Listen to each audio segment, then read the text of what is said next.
సరే ఫైనల్గా అంటే ఇంకా నెక్స్ట్ మరి సూర్య గారి సినిమా త్వరలో స్టార్ట్ చేయబోతున్నారు కదా. అవునండి. సో ఎలా ఉండబోతుంది అది? అంటే ఉండేటి కొత్త వర్షన్ చూడబోతున్నామా లేకపోతే కొత్త వెర్షన్ ఏం కదా కానండి, ఏదైతే ఆ స్టోరీ ఉందో ఐ హోప్ అది సూర్య గారు వస్తారని, ఎందుకంటే కొంచెం రెగ్యులర్ టచ్లోనే ఉన్నామండి. ఆ స్టోరీ అయితే మాత్రం అంటే it was larger than life story ఉంటుందండి. అది మీరు ఎంత ఎక్స్పెక్ట్ చేస్తే అంత రేంజ్లో ఉంటుంది, అంతవరకు అయితే చెప్పగలండి. Okay, I'm pretty confident on the story. Surya గారు లాంటి యాక్టర్ లేదంటే అంత సమకాలీన యాక్టర్ వస్తే మాత్రం అది ఇప్పుడు ఈ సినిమాకి సాయి పల్లవి అనేది ఒక సినిమాలో ఉంటే మా క్యారెక్టర్ని ఎలా నెక్స్ట్ లెవెల్ తీసుకెళ్తుందో ఐ బిలీవ్ ఆ స్టోరీకి సూర్య గారు లాంటి యాక్టర్ ఉంటే వేరే లెవెల్కి తీసుకెళ్తుందండి. డెఫినెట్గా మొత్తానికి ప్రస్తుతానికి అయితే కనుక తండేల్ వేవ్స్ ఎక్కడ చూసినా కూడా అవే ఉన్నాయి.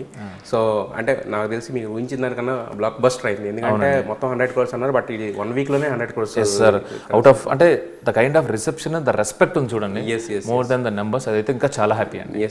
అంటే అది కూడా ఇంపార్టెంటే, but but as a film మేకర్గా మీరు ఊహించిన దానికన్నా రిసెప్షన్ పరంగా చూసుకున్నా కూడా అలా చూసుకున్నా కూడా అంటే బేసిక్గా ఏంటంటే లవ్ స్టోరీస్ అంటే అలా ఉండాలి ఇలా ఉండాలి అనేది ఉంటుంది కదా, అదంతా లేకుండా ఏంటంటే ఇలా కూడా తీయొచ్చు, ఇంత బ్యూటిఫుల్గా కూడా ప్రజెంట్ చేయొచ్చు అనేది first time. Thank you very much. Thank you.